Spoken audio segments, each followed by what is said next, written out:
먼저는 소망합니다. 오늘의 말씀을 통해 우리가 무엇을 붙잡고 또한 무엇을 생각하며 어디를 향하며 살아가야 하는가에 대한 올바른 믿음이 또한 올바른 결정이 우리 안에서 심기어지고 굳건하여지기를 간절히 소망합니다.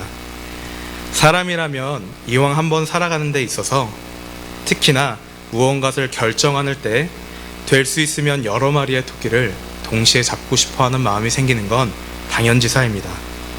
때문에 어떻게 하면 더 많은 것들을 가질 수 있을지, 어떻게 하면 지금 소유하고 있는 것들을 상실하지 않고 그 위에 더하면서 쌓을 수 있을지, 그런 것들에 따라서 우리가 선택하는 것에 있어서 우선순위가 변경되어지기도 하고 또한 변형되어지기도 합니다.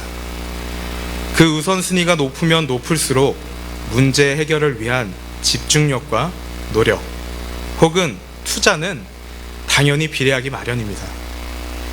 그러나 해답을 찾게 된다면 그곳을 향하여 신중하고 면밀하게 전진해 갑니다. 또 때로는 과감하고 용기 있게 돌진해 나가기도 합니다. 오늘 말씀에는 한 부자 청년이 등장을 하게 됩니다. 그리고 그에게 있어 우선순위가 꽤나 높게 있는 질문과 예수 그리스도의 답변의 대화로 구성되어 있는 말씀입니다. 한 청년이 예수 그리스도를 찾아옵니다. 이 청년은 예수 그리스도께 이와 같이 질문합니다. 선생님이여, 내가 무슨 선한 일을 하여야 영생을 얻으리이까? 조금 쉽게 풀이하자면, 선생님, 제가 어떠한 선한 일을 하여야 구원을 얻을 수 있습니까? 구원을 소유할 수 있습니까? 이에 예수 그리스도께서는 이렇게 답변하십니다.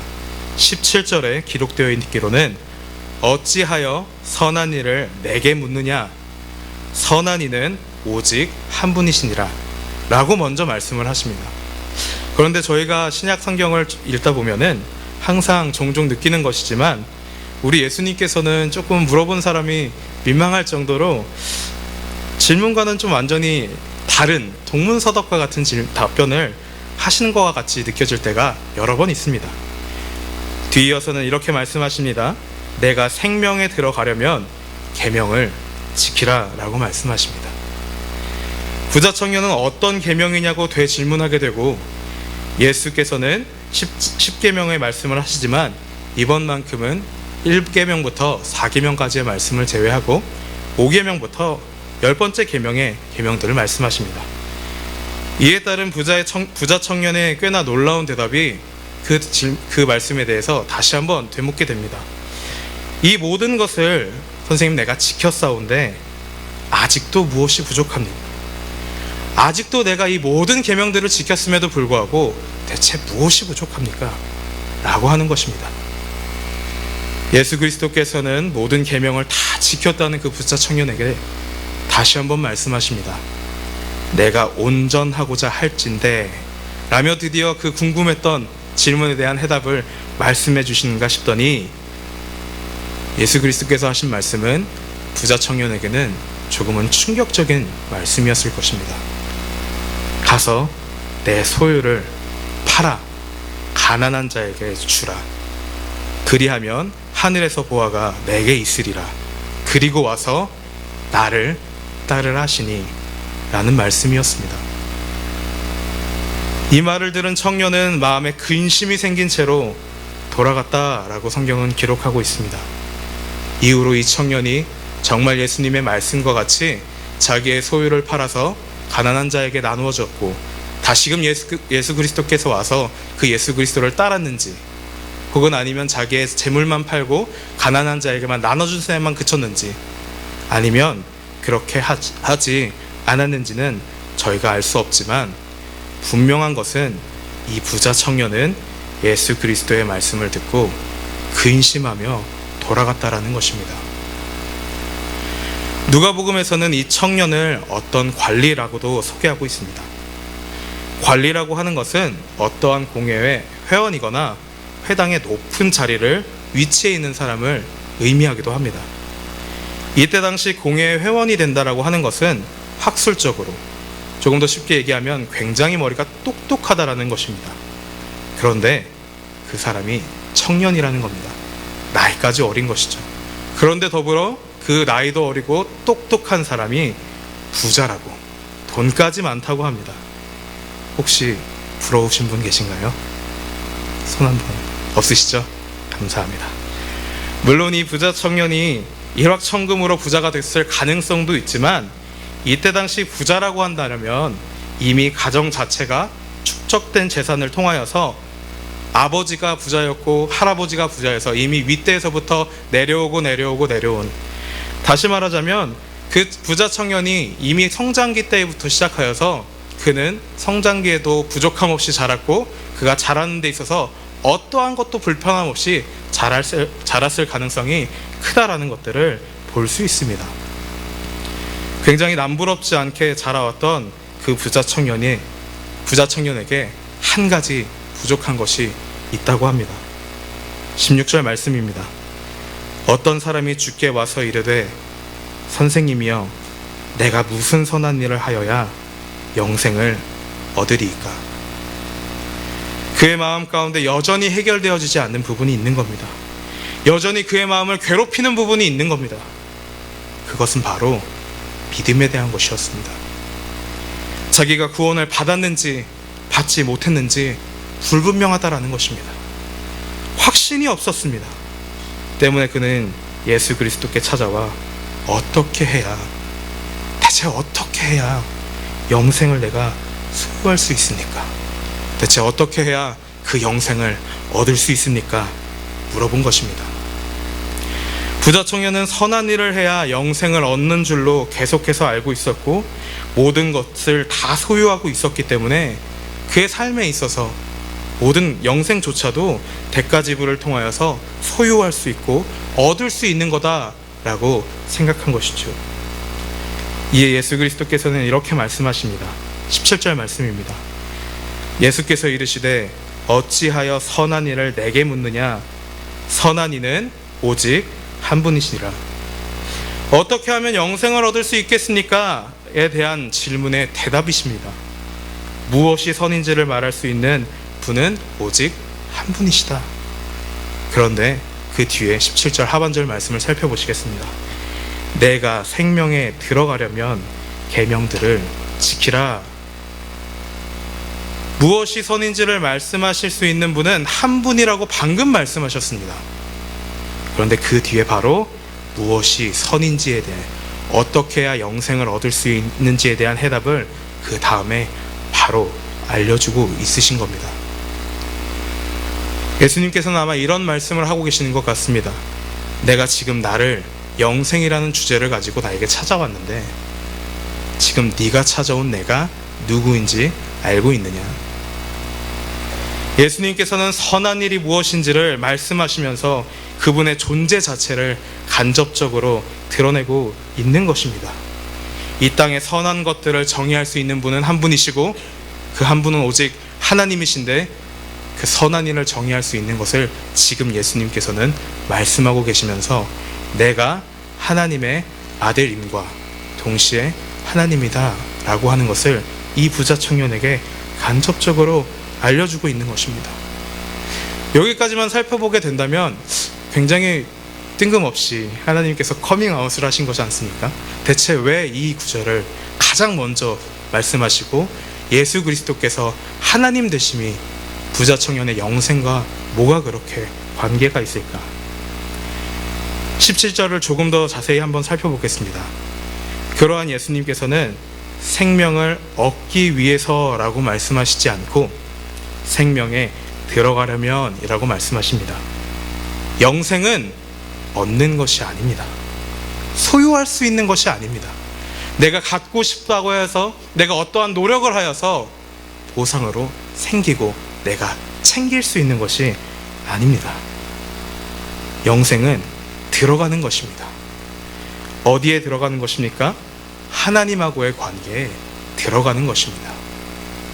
다시 말하자면 영생이라고 하는 것은 내가 나 자신에게 줄 수 있는 것이 아니고 하나님께서 나에게 주시는 것이며, 그로 인해 하나님과의 관계에 들어가는 것이고, 하나님하고의 관계에 들어간다는 것은 하나님께서 내게 주신 이 세상의 역할에 따라 살아감에 있어서 하나님의 방법대로, 말씀대로 살아가는 그 모든 삶을, 그 모든 삶의 기준을 하나님의 말씀에 근거하며 살아간다라는 것입니다.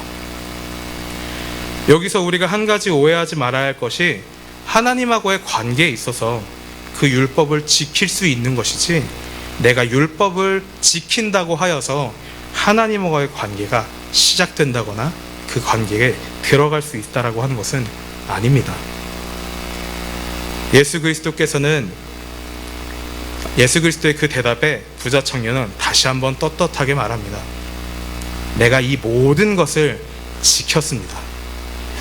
그런데 선생님, 내가 그 모든 계명을 다 지켰는데 말이죠, 여전히 불안함과 불확실함이 내 마음 가운데 여전합니다. 교회가 하라는 대로 다 했습니다. 매주마다 꼬박꼬박 헌금도 드렸고요, 주일 예배는 빠짐없이 나왔고, 경건 생활은 게을리하지 않았습니다. 저 정말입니다. 저 정말 다 지켰습니다. 열심을 다했습니다. 그런데 선생님, 아직까지 이 마음 가운데 뭔가 빠진 것이 있습니다. 아무리 그래도 마음이 편치가 않습니다. 이에 예수 그리스도께서는 21절에 이렇게 말씀하십니다. 21절 말씀을 저희 함께 읽어보도록 하겠습니다. 21절입니다. 예수께서 이르시되 내가 온전하고자 할진대 가서 내 소유를 팔아 가난한 자들에게 주라. 그리하면 하늘에서 보화가 내게 있으리라. 그리고 와서 나를 따르라 하시니. 아멘. 지금 예수님께서는 부자 청년에게 정말 중요한 말씀을 하고 계신 겁니다. 무엇이 이 땅에서 중요한 것인지, 가장 중요한 것을 얻기 위해서는 어떠한 삶의 결정과 결단을 내려야 한다라고 얘기를 하시면서, 동시에 내가 그렇게 온전해지고 싶으냐? 내가 그렇게 완전해지고 싶으냐? 그러면 내 소유를 다 팔아서 가난한 자에게 나눠주고, 그리고 나서 나를 따르라. 영생을 받으라. 영생으로 들어가라 말씀하고 계시는 겁니다. 나를 따르라는 말이 무엇입니까? 예수님이 영생이시기에 예수님과의 관계에 들어간다라는 것입니다. 조금 더 구체적으로 살펴본다면, 내가 묻고 있는 그 질문의 해답은 오직 하나님께서만 주실 수 있고, 나를 따르는 것이 바로 하나님의 관계에 들어가고 있다는 것을 말씀하고 계시는 것입니다. 왜요? 예수님께서 곧 하나님이시기 때문입니다. 동시에 우리가 그렇게 살아야만 살 수 있기 때문입니다. 하나님과의 관계로 들어간다는 것은 시간과 공간을 우리의 생각과 우리의 마음으로 아무리 공부하여도 알 수 없는 초월적인 겁니다. 우리가 감히 상상할 수도 없고 어떠한 조건을 내걸 수도 없는 전적인 하나님의 역사하심만이 있는, 그것을 인정하면서 사는 삶을 말하는 게 하나님하고의 관계입니다. 율법적인 개념들만 내가 얼마나 지키고 지키지 못했고, 마치 동그라미와 X표의 개수에 따라서 내가 취할 수 있고 취할 수 없는 그런 문제가 아니라, 내 삶 속에서 진정으로 하나님의 말씀에 따라 살아가고 있는가, 내 이웃을 사랑하고 있는가, 그 말씀대로 살아가고 있는가 물어보고 계시는 겁니다. 이에 부자 청년의 심정이 마지막 절에 잘 나타나 있습니다. 그 청년이 재물이 많음으로 이 말씀을 듣고 근심하며 가니라. 그는 그가 갖고 있었던 것들, 그가 소유하고 있었던 것들이 너무너무나 소중한 것입니다. 될 수 있으면 자기가 갖고 있었던, 자기가 소유하고 있었던 것들을 잃지 않고 영생의 길로 나아가고 싶은데, 자기가 원하던 대답이 아니었던 것이죠. 어쩌면 그가 바라는 것은, 예수 그리스도께 물어봤던 것은 어떠한 눈에 보이고 손에 잡히는 보험과 같은 것을 말하는 것이 아닐까 생각해 봅니다. 내가 지금 누리고 있는 것들을 한 번에 다 포기할 수 있을지언정 눈에 보이고 확실한 보증이 내게 필요합니다. 내가 예수 그리스도를 따를 수 있을지라도, 따라야 된다면 따르겠는데, 그것이 내가 영생을 얻을 수 있는가, 확실한 보증이 내 손에, 내 눈앞에 있어야만 합니다. 부자 청년은 영생을 얻으러 왔다가 영생 되시는 그 예수 그리스도 앞에서 발길을 돌이키고 가게 됩니다. 확신이 없었던 것입니다. 어쩌면 확신보다도 용기가 없었을지도 모릅니다. 내 눈앞에 있는 예수 그리스도께서 영생 되심은 알진 모르겠지만 지금 내 앞에 놓여있는 현실보다 내가 살아가야 할 날들이 더 크게, 너무나 더 크게 느껴졌는지도 모릅니다. 요한복음 3장 16절에 이런 말씀이 있습니다. 아들을 믿는 자는 영생이 있고 아들을 순종치 아니하는 자는 영생을 보지 못하고 도리어 하나님의 진노가 그 위에 머물러 있느니라. 영생이라고 하는 것은 그 아들을 믿는 것이고 그 아들에게 순종하는 것입니다. 나를 따르라 라고 말씀하신 그 예수님의 초대에 부자 청년은 갔어야 하는 것입니다. 우리가 이 세상에서 살아가는 원동력이 우리의 어떠한 소유욕이나 소유력이나 혹은 무언가를 계산해 봤을 때 꽤나 그럴싸한 수치가 나와 있는 숫자가 되어서는 안 됩니다. 그것이 우리의 원동력이 되어서 그것이 우리를 지탱해주는 세상적인 것들이 우리의 힘이 되어서는 안 됩니다. 아니, 어쩌면 그것은 우리의 힘이 될 수가 없습니다. 우리가 영생을 받고자 하는 이유가 무엇입니까? 요한복음 5장 39절에선 이렇게 말씀하고 계십니다. 너희가 성경에서 영생을 얻을 줄 생각하고 성경을 상고하거니와 이 성경이 곧 내게 대하여 증언하는 것이로다. 제가 한 번 더 읽어드리도록 하겠습니다. 요한복음 5장 39절입니다. 너희가 성경에서 영생을 얻을 줄 생각하고 성경을 상고하거니와 이 성경이 곧 내게 대하여 증거하는 것이로다. 아멘.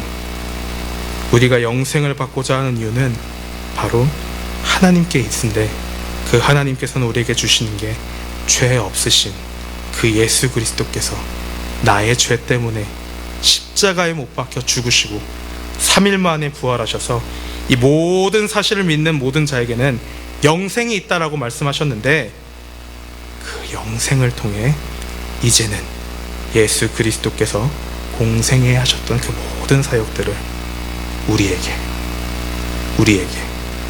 주시는 겁니다. 그 역할의 가장 근본은 하나님의 영광이요, 그 기준은 성경 말씀이 되어야 하고 그 방법은 증인이 되는 삶을 살아가는 것입니다. 단순히 한 사람씩 붙잡고 예수님 믿으십시오, 예수님 믿으십시오, 마지막 때가 오고 있습니다, 예수님을 믿어야 합니다 라고 소리치는 것도 너무나 중요합니다. 하지만 믿는 증인된 삶을 통하여서 이 세상 가운데 보여주는 것이 어쩌면 그 앞에 있는 것과 같이 더 중요할지도 모릅니다. 그게 영생을 받는 자의 모습이요, 다시 말하면 하나님과의 관계에 거한 자들의 삶임은 여기 계신 여러분들이라면, 우리 성도님들이라면 누구나 다 알고 계실 겁니다. 그런데 그게 잘 안 됩니다. 교회에서 수없이, 교회에서는 딱 한 가지, 예수 그리스도가 진리 되시고 그 진리에 따라 우리가 살아가야 합니다, 귀에 못이 박히도록, 딱지가 들리도록 들어왔지만 그 말씀대로 사는 것이 잘 안 됩니다.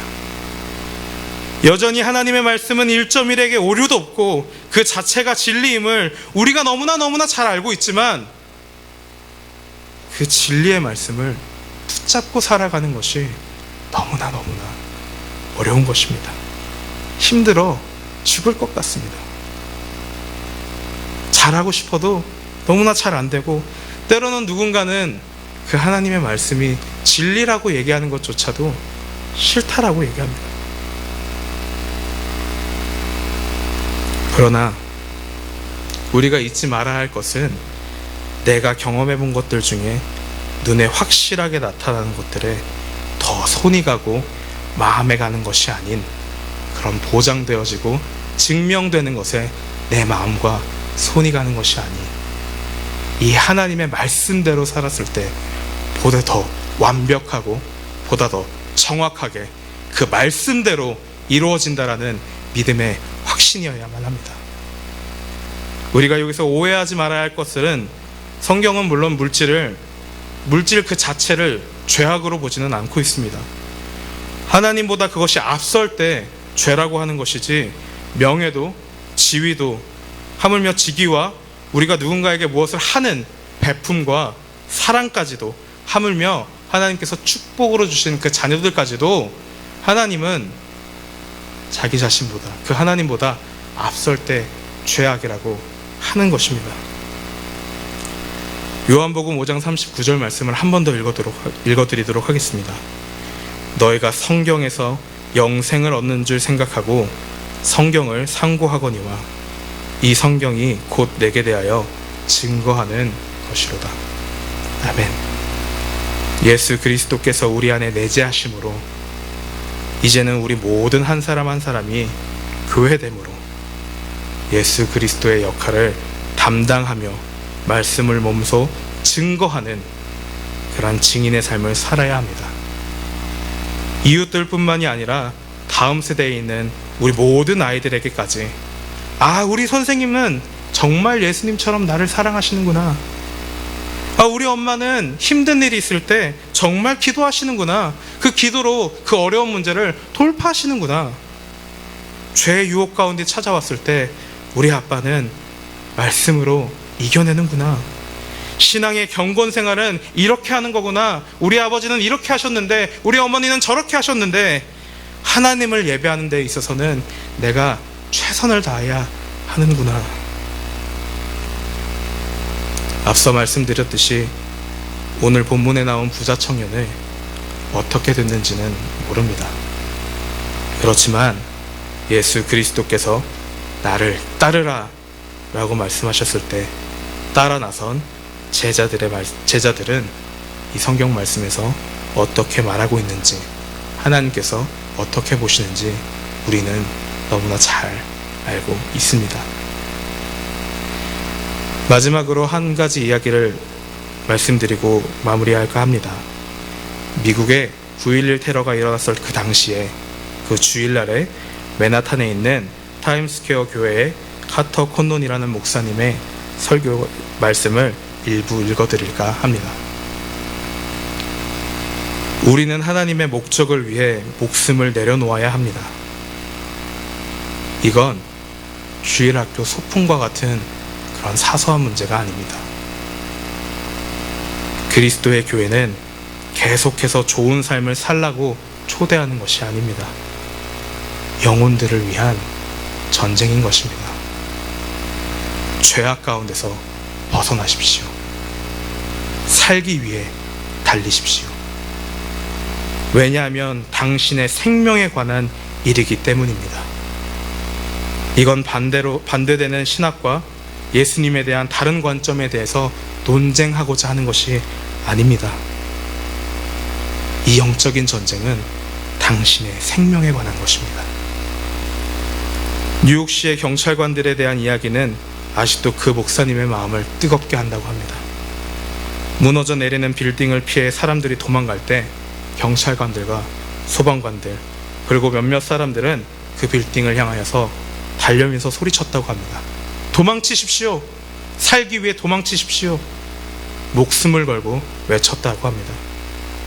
어떤 경우에는 그들이 목숨을 잃을 것이라는 것에 대한 것도 그들은 너무나 잘 알고 있었지만 그들은 의무감을 가지고서 소리쳤다고 합니다.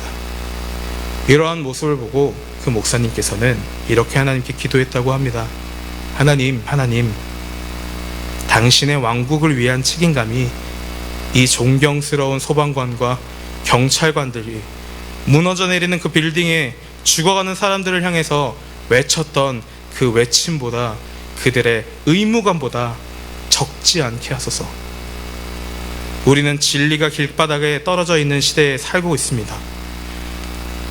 분쟁으로부터 도망쳐야 되는 것이 우리의 역할이 아닌 그 안에서, 그 분쟁 가운데서 예수 그리스도에서 사는 그리스도인의 삶이 어떠한 삶인가를 보여주는 것이 우리의 삶일 것입니다.